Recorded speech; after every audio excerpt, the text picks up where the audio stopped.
Hello football lovers, berjumpa lagi dan lagi dengan Kakak Spasi. Kali ini Kakak sudah menyiapkan berita-berita terupdate seputar dunia sepak bola untuk kalian semua.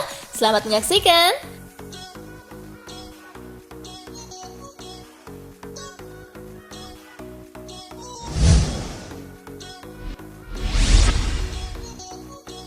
Hasil Piala AFC 2022, PSM versus Kuala Lumpur berakhir imbang. PSM Makassar bermain imbang tanpa gol saat menghadapi Kuala Lumpur City di matchday pertama grup H Piala AFC 2022. Cuku Eja memiliki sejumlah peluang bagus namun gagal menghasilkan gol. Hasil ini membuat PSM dan Kuala Lumpur sama-sama mengkoleksi 1 poin. Selanjutnya, Cuku Eja akan menghadapi Tampines Rovers pada 27 Juni. Kemenangan menjadi harga wajib jika ingin lolos ke babak berikutnya.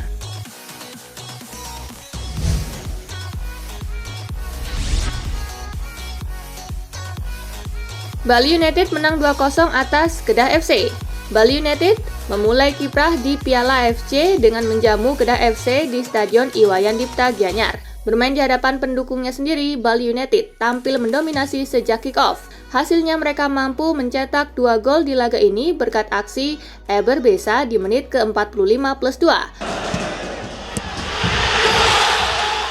Dan M. Rahmat di menit ke-82. Hasil ini menjadi awal bagus buat Bali United di Piala AFC. 3 poin menempatkan Serdadu Tridatu di puncak klasemen grup G, unggul selisih gol atas Visa KFC.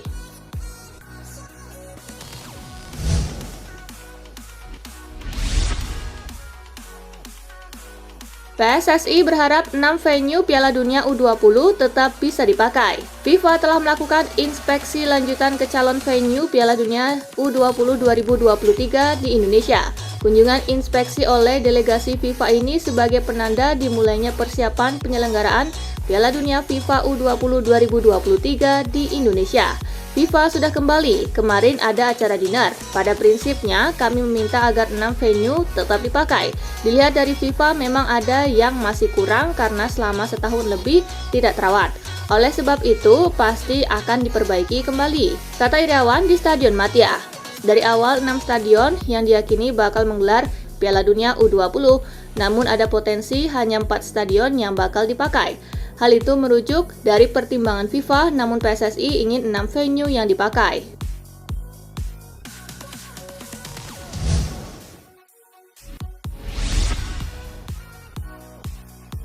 Supporter Manchester City dilarang masuk stadion 3 tahun gara-gara lempar flare. Seorang supporter Manchester City dilarang hadir di stadion selama 3 tahun usai melempar flare di dalam area permainan di pekan terakhir Liga Inggris. Dilaporkan BBC, supporter itu bernama Philip Maxwell, pria 29 tahun asal Merseyside.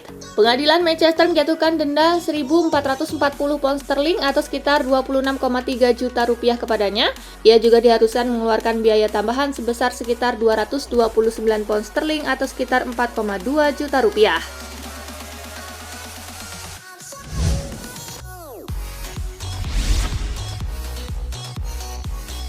Manchester City sepakati transfer Calvin Phillips dan Leeds. Manchester City selangkah lagi mendapatkan Calvin Phillips. City sudah menyepakati transfer gelandang 26 tahun tersebut dengan Leeds United. Kabar kesepakatan tersebut dilaporkan sejumlah media Inggris seperti Sky Sport dan The Athletic. Transaksi kabarnya terjalin di kisaran 45 hingga 50 juta pound sterling. Jurnalis kondang Fabrizio Romano menyebut bahwa kedua klub bersepakat di angka 42 juta pound sterling, namun angka itu berpotensi naik hingga nyaris 50 juta pound sterling tergantung bonus-bonus.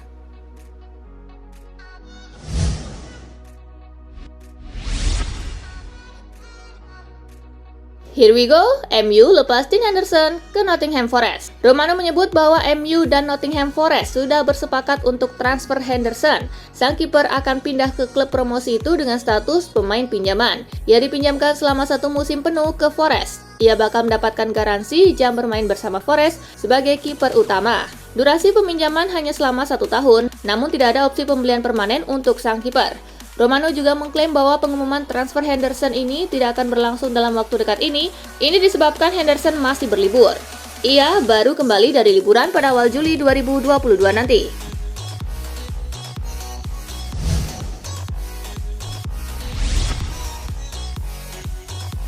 Jersey Messi laris manis, PSG cuan. Messi gagal menampilkan performa terbaik di musim pertamanya di Liga Prancis. Meski begitu, Messi tetap mampu mengantarkan PSG menjadi jawara Ligue 1. Pengaruh bintang 35 tahun itu justru terlihat mencolok di luar lapangan. Ya, Lionel Messi sukses menghadirkan keuntungan komersil kepada Paris Saint-Germain.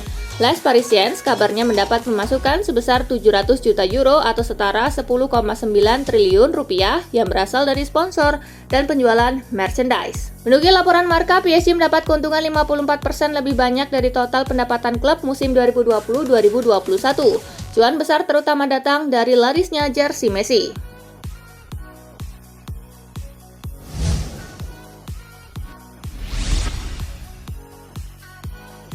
Serius ingin beli Nicolo Zaniolo, bos Tottenham terbang ke Italia. Tottenham tampaknya amat tertarik dengan penggawa AS Roma Nicolo Zaniolo di bursa transfer musim panas 2022. Saking seriusnya, Direktur Tottenham Fabio Paratici dikabarkan langsung terbang ke Italia untuk membahas pembelian Zaniolo. Meski begitu, mereka diyakini tidak akan bisa dengan mudah mendapatkan pemain berusia 22 tahun tersebut. Pasalnya, Roma dikabarkan membandrol harga untuk Zaniolo hingga 50 juta euro atau setara 781,5 miliar rupiah. Tidak hanya itu, tim asuhan Jose Mourinho itu juga dikabarkan memiliki niat untuk memperpanjang kontrak Zaniolo yang akan habis pada tahun depan.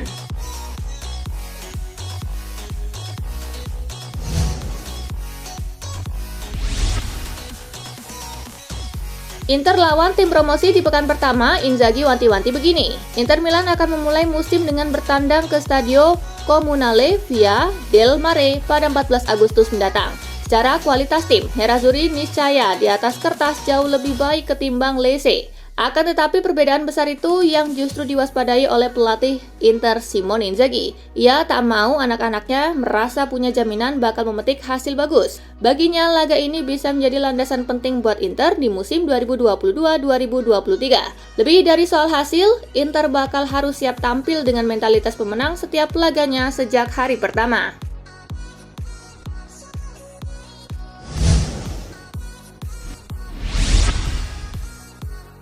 Paolo Maldini ungkap momen tersulit AC Milan sebelum meraih Scudetto. Direktur Teknik AC Milan Paolo Maldini mengungkapkan momen tersulit saat I Rossoneri bersaing dalam perebutan Scudetto musim 2021-2022. Momen yang diingat oleh Maldini adalah saat Milan berhadapan dengan Roma setelah jeda musim dingin di awal tahun 2022. Saat itu, Milan harus menghadapi tim serigala ibu kota tanpa 10 pemain andalan. Para pemain tersebut terkena COVID-19 dan sebagian mengalami cedera sehingga harus melewatkan pertandingan. Pada saat itu, Milan sedang saling mengejar poin dengan Inter Milan di klasemen Liga Italia untuk mencapai Capolista.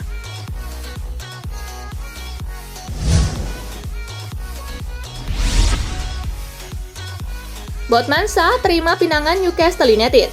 Rumor kepindahan karang tangguh Lille Sven Botman di bursa transfer musim panas akhirnya menemui babak akhir. Bek berusia 22 tahun tersebut sah menerima pinangan Newcastle United setelah AC Milan tak kunjung memberi kepastian padanya. The Magpies bahkan melayangkan proposal pembelian yang nilainya 2 kali lipat dari apa yang ditawarkan oleh I Rossoneri sejak beberapa pekan lalu. Gosipnya Newcastle United berani menebus Botman di angka 40 juta euro, sementara AC Milan hanya berani membayar setengahnya. Itu pun dana transfernya belum cair lantaran proses akuisisi klub yang berbelit-belit.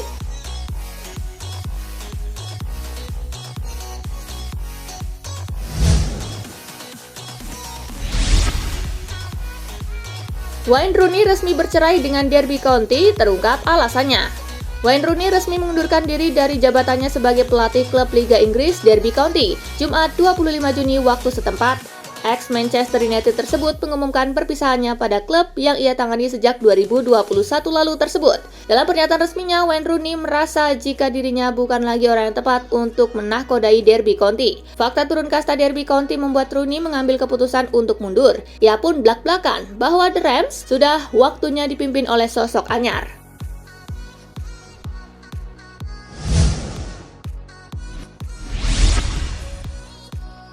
Kesulitan di Chelsea, Timo Werner disarankan gabung Liverpool. Ex penjaga gawang Irlandia, Paddy Kenny, menyarankan striker Chelsea Timo Werner untuk bergabung ke Liverpool. Hal ini diutarakan oleh Paddy Kenny setelah melihat Timo Werner masih kesulitan menunjukkan penampilan tajam bersama Chelsea. Ketertarikan klub pada masa lalu ini tampaknya bakal kembali berusaha diwujudkan oleh Liverpool. Dilansir dari Football Insider, Liverpool dikabarkan tertarik untuk membajak Werner dari Chelsea. Chelsea sendiri memasang bandrol 40 juta euro atau sekitar 625 miliar rupiah bagi tim yang ingin mendatangkan Werner.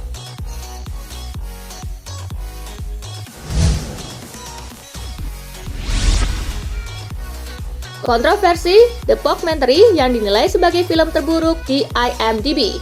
Paul Pogba telah merilis film dokumenternya pada 17 Juni lalu yang digarap oleh Amazon Prime dengan judul The Documentary. Film dokumenter pemain internasional Prancis itu membahas waktunya di Manchester United dan alasannya meninggalkan setan merah. Tetapi The Documentary telah mendapat reaksi keras dari para pendukung United atas kesombongannya di film tersebut. Bahkan di IMDb yang memberikan informasi tentang acara TV dan film memberikan rating The Documentary hanya 1 dari 10 dan itu adalah yang terindah di IMDb.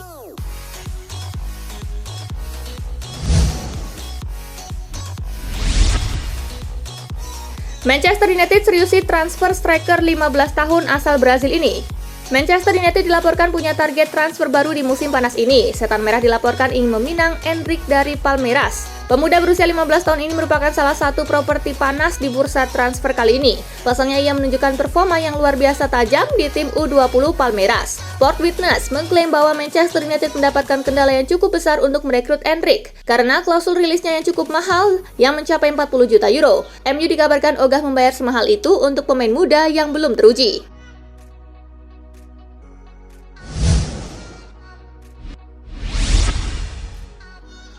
Harga sudah deal Gabriel Jesus, tinggal selangkah lagi gabung Arsenal.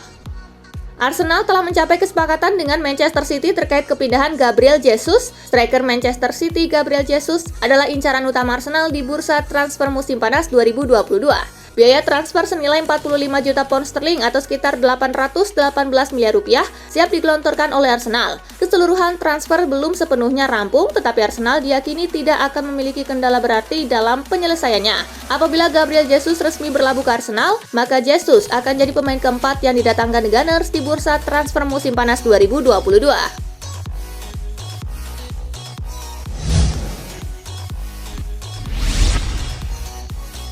Kesan pertama Sadio Mane membuat pelatih Bayern Munchen terpana.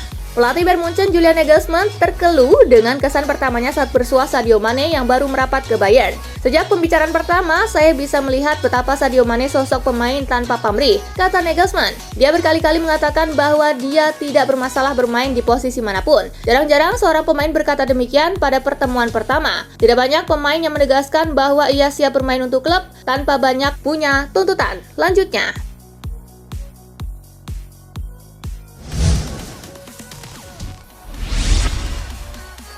Rans Nusantara FC launching jersey Liga 1, Ronaldinho meriahkan acara. Rans Nusantara FC menggelar acara launching jersey untuk Liga 1 2022-2023. Acara yang berlangsung di Menara Mandiri Jakarta pada Jumat 24 Juni ini dihadiri legenda sepak bola dunia Ronaldinho. Acara ini digelar dengan meriah. Selain Ronaldinho, ada juga penyanyi Arman Maulana yang meramaikan acara. Ronaldinho mengucapkan terima kasih atas sambutan yang luar biasa. Ex bintang timnas Brazil itu mengatakan bahwa memiliki rekan senegara yang bermain di Indonesia.